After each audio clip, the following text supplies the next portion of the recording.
Кыргыз-Түрк Манас университетинин ага окутуучусу түрколог котормочу Мухиттин Күмүштүн Кыргызстанга келип жашап иштегенине 23 жыл болду. Жогорку окуу жайда студенттерге сабак берип тим болбой, бир канча кыргыз акын жазуучулардын чыгармаларын түрк тилине которууга белсенип келет. Бирок чейрек кылымга жакын убакытта кыргыз тилин үйрөнүү үчүн атайын курстарга жазылып, билим албай жалаң гана өзүнүн үстүнөн иштеп, өз алдынча аракет жасаган. Боордош элдердин тили бир аз эле айырмаланбаса, көпчүлүк сөздөр, түшүнүктөрү окшош дейт. Тил үйрөнүүнүн чеги жок болгондуктан кыргыз тили бай экендигине ынанıптыр. Албетте тилди үйрөнүүнүн чеги жок. Ошондуктан өтө бай кадимки тилдердин бири, түрк тилдеринин бири болгон кыргыз тили.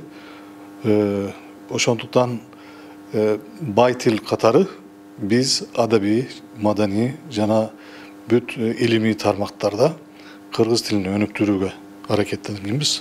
Мухиттин Күмүштүн айтымында котормочулукта терминдерди же кыргызга таанык боозуй, кымыз өңдүү сөздөрдү которууда гана кыйынчылык жаралбаса, калган учурда маселе деле болбойт. Албетте, тил үйрөнүүнү муктаждык жана каалоо керек деп өз тажрыйбасынан бөлүшкөн окутуучу кайсы өлкөдө жашаба, ошол мамлекеттин маданиятына кошо тилин да билишиң парз деп түшүнөт. Эгерде мен кыргыз маданиятына, кыргыз илим билим тармагына кызыкпасам, ошондо мага муктаждык болбой калат.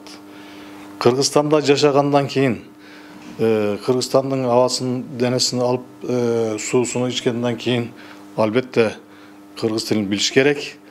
Кыргыз тили менимче өтө бай жана дүйнөлүк тилдер ортосунда илимий деңгээли күн сайын өнүгүп кетет.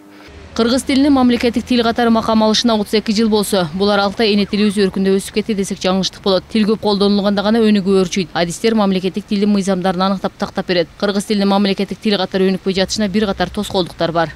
Мамлекеттик кызматтын адамдары сүйлөгөнгө, алар жазганга кудурети жете турган тил. Бирок ошол жаза турган кишилердин кудурети жетпей атат. Негизги көйгөй ошондо.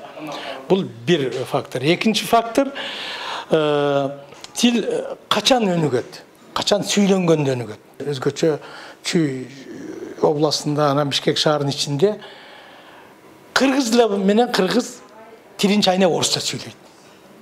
Мына бул кирейген экинчи фактор. Тилибиздин мамлекеттик тил катары өнүкпөй атканын. Үчүнчүсү, тилибиз ошо жаштарды кызыктырган абалда бул санариптин тили боло албай атканында.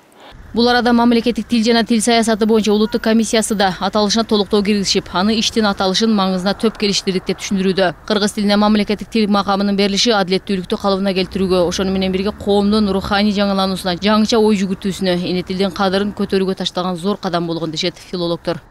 Шекер Сатыбалдиева, Алтынбек Сакиев, Нью ТВ.